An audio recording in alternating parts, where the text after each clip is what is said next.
Have you ever thought about how much crude oil goes into the making of your food?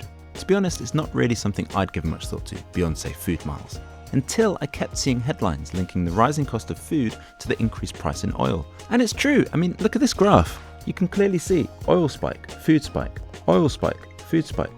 But the thing is, this doesn't really tell us why the price of oil impacts the price of food so much, because this is way bigger than just food miles. When I started looking into this, the levels at which oil is intertwined inextricably with food is mind-boggling. Like the fact that we're feeding chickens oil derivatives, or that one dough mixer in an industrial bread factory uses the same amount of energy in just 4 minutes as an average UK village. Or that many of the seeds that we use to grow grain and cereal are actually coated in a synthetic plastic polymer. Honestly, the list goes on and on. But this isn't an accident. There's reasons why this is happening. And when you see how far this goes and which companies are involved, it starts to make a lot more sense. But to get there, we need to look at what's going into the production of our food and how oil has been injected into that process in all sorts of ways. So firstly, I want to look at an ultra-processed staple like bread, if we can even call it bread at this stage. Then we have to look at meat production, because it turns out we're feeding livestock oil in more ways than you can imagine. And then finally, I want to look at the simplest of foods, because you'd think things like fruit and veg should not be impacted by this. Okay, so bread. The poster child of a basic staple, we've literally been making it for 30,000 years. So you would think it was a simple process. And that's what I thought, until I looked at the processes involved in making mass-produced packaged bread, which made me wonder, when did it get this complicated? Because if you look back a century ago, grain was already being shipped around the world and refrigeration was being used. So how much more complicated could it get? By comparing bread then and now, what's obvious is the massive increase in the number of manufacturing processes which rely on energy. And I'm not just talking about transport, although there is loads more of that these days. If we just look at dough processing and baking, the stages that go into this are so complex and incredibly energy intensive. The energy demand required for running this machine is so high, it's comparable to an average UK village. So why do we do this? Well, because the fermentation time for bread that we would have used, say 100 years ago, that takes 12 to 24 hours. Whereas whipping the dough like this eliminates the need for bulk fermentation, which cuts the processing time down to 1 to 2 hours. But then you need to add loads of other stuff like emulsifiers and things I can't even pronounce. Then you've got to use industrial tunnel ovens, and the energy used for that sends the fossil fuel use skyrocketing. So coming back to this list, on top of all of the transport and manufacturing that's required, you've also got storage. And storage isn't just a room, it's a temperature and humidity controlled environment, and that's incredibly energy intensive.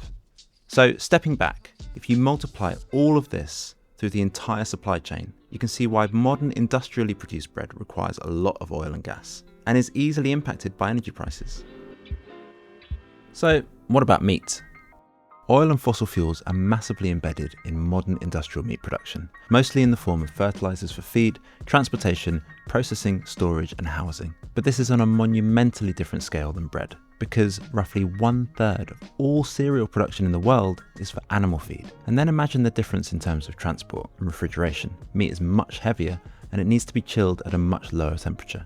But there's something else going on with meat, which I didn't expect. Basically, there's things in oil and gas which companies are actually feeding to animals to boost their protein. Chickens, for example, need sulfur-containing amino acids to support feather growth and for their overall health. But to get this from natural sources, you need more expensive feed, like soybeans. So instead, agribusinesses got together with petrochemical companies to manufacture this in synthetic form, so they could artificially boost cheap corn feed. And this helps produce bigger chickens more quickly. But this also involves skimming off petroleum byproducts and exposing them to ammonia and hydrogen cyanide, which are also derived from natural gas. And it's not just chicken, this is a common practice for beef too. But the oil and gas involved in the production of beef is much more pronounced, because cattle require between 40 and 60 calories of feed to produce just 1 calorie of beef.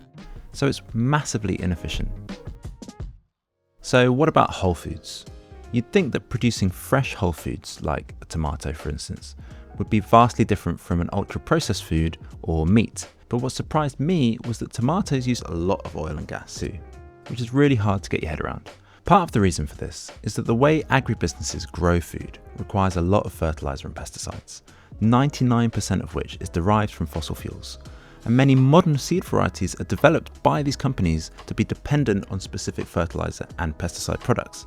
And these products are produced by those same companies. It's basically a built-in dependency. And then there's plastics. because when it comes to producing fresh whole foods, plastic is everywhere. There's greenhouse covers, irrigation systems, seedling trays. Sometimes there's even plastic on the seeds themselves. This is less of a problem for tomatoes, but I found out that roughly 40% of plastic coating is used on grain and cereal. And as I've mentioned, grain and cereal is a huge part of global farming, accounting for nearly 50% of all land used for growing crops. And this is all before we've even got to the oil needed for harvesting machinery, food packaging, transport. There's gas that's needed for ripening. There's gas in packaging too. And then there's the cold chain, where fresh food is transported through temperature-controlled vehicles and storage facilities all the way to the supermarket and your basket. And that also takes a huge amount of energy. So what we're seeing over and over again is a multiplication effect.